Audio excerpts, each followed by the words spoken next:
picture as well, and how that certainly gained just around 0.5%. Slight weakness in South Africa's currency then as well then. So let's take a listen to Bright Khumalo's perspective on this one. We hopefully do have him on the line now. Bright, the rand weakening a touch, coming off those better than expected US jobs numbers last week, but unfortunately S&P also putting a dampener on things. Yes, I mean, I know the market on the global front, are they taking a breather.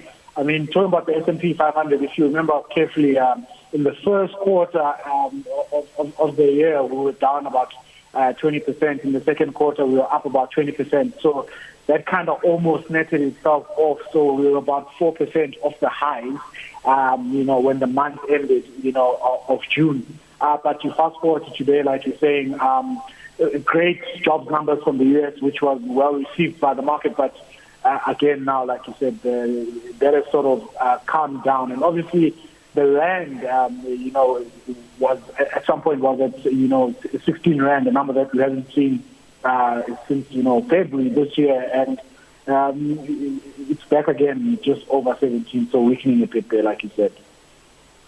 Yeah, where would you perhaps be looking at a time like this, though, Bright, particularly for value, as we get into stocks that have obviously moved quite dramatically, the likes of Sasol as well, then having shifted quite about. At a time like this, though, it is quite key to also try and find a long-term strategy. Are there any of those stocks that you're perhaps looking at now and saying, yeah, that's perhaps where we'd like to get into? Yeah, we're back to, we're no longer in buying territory where everything was basically, it made sense because it was down about 20 or 30% of the time to buy. But now we're back into that category of, or maybe in that market where pockets of opportunities are still there. You can still, if you look at those individual shares, you can still find opportunities, especially in the financial services sector. And obviously, you'll be buying these counters, for mean reversion, hoping that, rates won't stay lower forever into perpetuity, right? All right, continuing that story then, if we go into some of the property counters, though, those have certainly been quite interesting to take a look at. Some looking at whether they will be able to grow from here on. Are they perhaps a flavor of the month for you? No, definitely. I still stay away from property counters. I mean, I think we've got an oversupply of them, and the market is calling them, showing you that it agrees with partially of what I'm saying right now. But most importantly, you must always ask ourselves, do we really need this many malls in South Africa? I mean, we've got regional malls, we've got local malls, we've got, big landmark malls,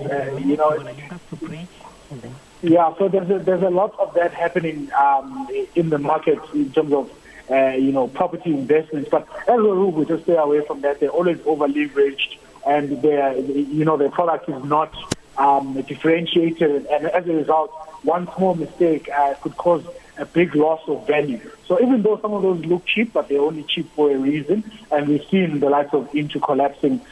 We've seen other, Europe-based REITs basically talking about selling their Romanian assets and most of the Europe assets. So it's not looking that good. I mean, even the likes of Wheeler, which is seen as a very good management team, etc., even that has not done as well as expected under the current circumstances, because there's just no disposable income for people to spend frivolously at malls, and most importantly, the recovery of the economy is gonna take a while. All right. Well, Bright, thank you so much for the time, bud. Really appreciate it. Bright Khumalo there from Vestact Asset Management, having joined us there to help unpack that market picture quite a lot there as well. All right.